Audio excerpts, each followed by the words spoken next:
Okay, so what we have here today, ladies and gents, is a look at the SEVENTOUR P48E DSP. I'm just going to do a real quick unboxing.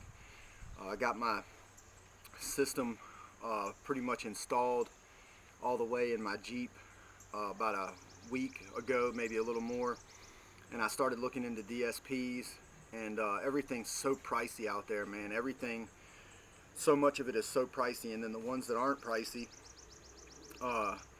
either only have a knob that you got to click and scroll to get to all the sub menus and make all your parameter adjustments, which is just insane to me when you think about all the different parameter adjustments that I mean, just doing the EQ alone, 31 bands on a parametric EQ, and you're gonna tap the button and scroll that knob. And then what happens when you mess up? Yeah, right, I'm just not doing all that. So this is a $200 DSP, give or take a couple dollars. $200 if you elect to purchase it with the included wired remote, which I did, because anytime I had the opportunity to do something like that, I just go ahead and get everything, because in my experience, if I don't, I'll end up having to buy it later, and it always costs more than it should. So anyway, I ordered it and it showed up the other day, and this is the box that showed up on my doorstep, so we're going to check it out. This is the box. It's a nice looking box. Got a picture of the unit on the front. I'm assuming that's what we're going to be seeing when we open the box up. So let's go ahead and dig in. Alright, here's a little piece of foam. I don't think we'll need that for anything. This is the car digital signal amplifier equalization processor user manual. So there's the user manual. Alright, and then we've got the unit right there. It's nicely packed. It's nicely packed in some more foam. Foam goes all the way around it, so based upon what it looks like, I don't think that I have to worry about anything being damaged at all, because this thing is packed really well. So there's that, and then there's this box. Other than that, we got a piece that looks like we got some Velcro here. I guess we use that to fasten it. So let's see what we got going on in here. Let's see, what do we got here? Alright, we got a USB cable here. This is a USB-B by USB-A cable. I'm assuming we'll use that to hook up to our laptop and do the PC-based program. I personally have a 15-foot USB-B by USB-A audio USB cable already hooked up in my Jeep, and run up to the front of my truck, so that anytime I want to use the DSP, which will be mounted in the back eventually of my Jeep, I can do so. So I won't be using this, but they include it. We've also got, okay, here's the wired remote. Alright, looks pretty nice. It's got like a little Cat 5, looks like Cat 5, like one of your old school phone connections on the end here. And it's wrapped up in plastic, so you don't have to worry about the screen being messed up or anything like that. Let's see what we got going on here. Looks pretty sweet. I mean, it's not much, just a couple buttons and a knob. Yeah, it's pretty nice. A couple buttons and a knob. I'll probably end up mounting this thing somewhere. It's got a little track in the back where you can have the cord come out here, or set it up to where it'll come out down at the bottom of the unit. I imagine that's going to come in handy when it comes time for me to mount it somewhere. I'm going to mount this thing somewhere in the front of my Jeep, so that I don't have it just laying around and banging around down there. And then this is the last thing in there is a wire whip, and this thing looks pretty nice. It looks pretty substantial. It's all wrapped up, so the wires aren't hanging all over the place, and it looks pretty long. For any of y'all that are going to do an installation like mine, I plan on putting the DSP in the back of my vehicle with all my amplifiers and the capacitor that I've got. So I can already tell just by looking at this that I'm going to have to get some additional wire to be able to run some wire to this, because I know that I'm at least going to have a remote running from the back of my head unit to this thing to be able to get it to turn on. I can get power from the back and my ground from the back. There's the ACC too, so the red wire, the ACC, I'm going to have to run a red ACC wire too from behind my deck. But you've got your multi-pin connector here that just goes in the back of the unit, And this thing's got all the connectors you will need to go straight to a factory head unit.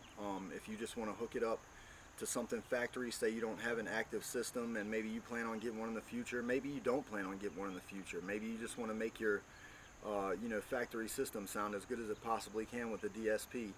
You can do that with this, and they provide you with everything that you need to do it except solder or crimp connections, whatever you need to hook these all up. But me personally, I'm just going to need this yellow, this red ACC wire, this black ground, and there's right here, the blue remote wire. The rest of these I'll just fold back and tape so that they're out of the way, but these are the only 4 wires that I will need and that anyone else will need that's installing this in a situation where they're going to be using an aftermarket active system with amplifiers running RCAs as your input to the DSP itself, which is what I'll be doing. I'll have a pair of RCAs running from the back of my head unit to the DSP, and then I will have 4 other pairs of RCAs, which will equal the 8 channels that I will need running from the DSP. Alright, and the DSP is nicely packed. Like I said, it's got this nice foam insert, and then it had foam over top of it, so this thing's definitely not going to be messed up or anything like that. It's wrapped in plastic too. Got a little QC passcode sticker on there. So that means somebody took a look at it and made sure this thing was working right before it left out of the factory. I mean, it's a pretty sweet looking unit for what you get for $200. This thing feels nice and substantial. It feels good in the hand. It's got some weight to it, so it doesn't feel like a piece of junk.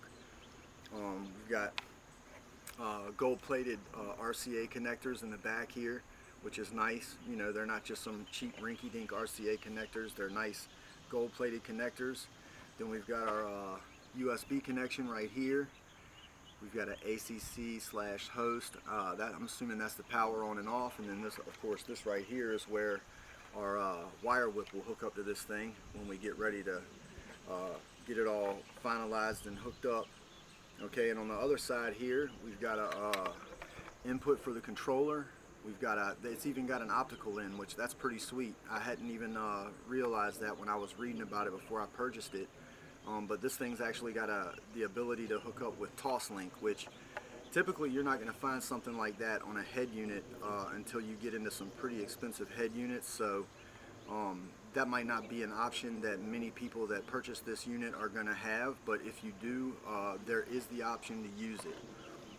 I'm looking forward to seeing what this thing can do, and you know, just by looking at it, I got a feeling I'm going to be happy with this thing. I mean, obviously looks don't tell you what it's going to sound like, but I mean, this thing just looks nice, it feels nice. I just get the impression that this thing's going to work out just fine, so hopefully I'm right. We got a couple knobs here so you can manually adjust on the unit itself for your tweeter levels, mid-range levels, bass levels, and subwoofer level. There's a value LED screen right here, a two-digit LED screen there for your values. I imagine when you adjust these knobs, it'll give you a value for wherever you're at within the range of the adjustment on these knobs. It's got a PC and manual switch, so I guess you switch that back and forth depending on whether or not you want to use these knobs or whether or not you want to use your PC to be able to go into the PC-based program and you know, handle your adjustments to the DSP that way. You know, I don't think it takes rocket scientists to know that using that PC program is going to be a whole lot better than using these knobs right here. But you know, I guess if you're in a situation where you didn't elect to buy the remote and you know, you don't have a laptop, you know, at least you can have this thing and be able to, you know, do some adjustments right here from the unit itself without having anything else, because you know, some DSP is better than no DSP. Even if all you've got is this DSP and you can only use the knobs right off the jump, I imagine you could be able to get a better sound just using those knobs and having this DSP hooked up than you would be able to without a DSP, period. And that looks to be just about it, folks. I mean, that's what came in the bag. As you can see, it's a nice looking unit, nice and heavy. It's got some weight to it. I like it. I think it looks really good. This 7-tour on the front is it's got a plastic covering over top of it, which I'll take off later, but I got a feeling just by looking at it, I feel like this thing has probably got some LEDs behind it, and the 7-tour will light up, which will be cool once I get it all hooked up, you know, at nighttime when I've got everything lit up in the back, you know, when everything's turned on. That'll be a really cool accent to have back there with my amplifiers and the rest of my stuff in the back of my Jeep. So yeah, I just wanted to unbox this thing and give everybody an idea about what it looks like and what they could expect to see in the box if they order one of these things, because I got online and, you know, I looked at this thing and I thought it looked really cool, but I couldn't find any information about it anywhere. So honestly, I've never done anything like this before, but I just wanted to get up here and share a little bit of information about it, because I figured, you know, I can't be the only one out there interested in this thing or looking into this product. So, you know, anybody in the future, once I get this posted, that hopefully, you know, if somebody searches for 7-tour P48E DSP or 7-tour DSP, whatever, you know, hopefully with any luck, you know, it's not, maybe not the best video in the world, but you know, at least it's informative, and you'll see what you'll be able to get, and you'll know what you're working with by watching my video. And you know, look, if once I get this thing, once I get the manual read and I know a little bit more about what's going on with this thing and what I want to do exactly with it, I'm actually going to make a video while I'm installing it and give everybody who might need some help with it an idea of how they can install it. It might be helpful for those of y'all who wish to do like I said I'm going to do, and install mine in the back of the vehicle, because, you know, from what it looks like, you know, they give you everything, and I imagine this is generally installed for the most part either under a front seat or, you know, maybe stuffed in a glove box. I personally can't stand stuffing any audio equipment in a glove box, but I know some people do it, so I'm sure they're assuming that this is either going to go in a glove box or under a front seat when they give you this wire whip, because it looks to be about 3.5 feet long, probably more like 3 feet long. It does have a fused link on the power wire, which I like to see. I mean, that's just an extra clue that whoever designed this thing took some care in doing so, and you know, actually bothered to put the fused link in there, so in order to, you know, protect the equipment. So you've got that added bit of protection right there, which is, it's just something nice to see. You know, I've seen plenty of these things come with just a straight wire running straight to the unit, and, you know, I don't know if anybody noticed, but this unit itself doesn't have any fuses on it. So if something were to happen without that fuse right there, you know, your surge is going to go right into the unit, and I imagine could possibly fry it, you know, if you didn't have this fuse right here. So that's a good thing to have. It's just something good to have. Anyway, like I said, I'm going to be doing another video showing the installation process for putting this thing into my Jeep. And then after I've ridden around with it for, you know, about a week's time or so, I'm going to go ahead and do another video, and I'm going to review this thing. So thanks for checking the video out, and hope you all have a good one. Thanks.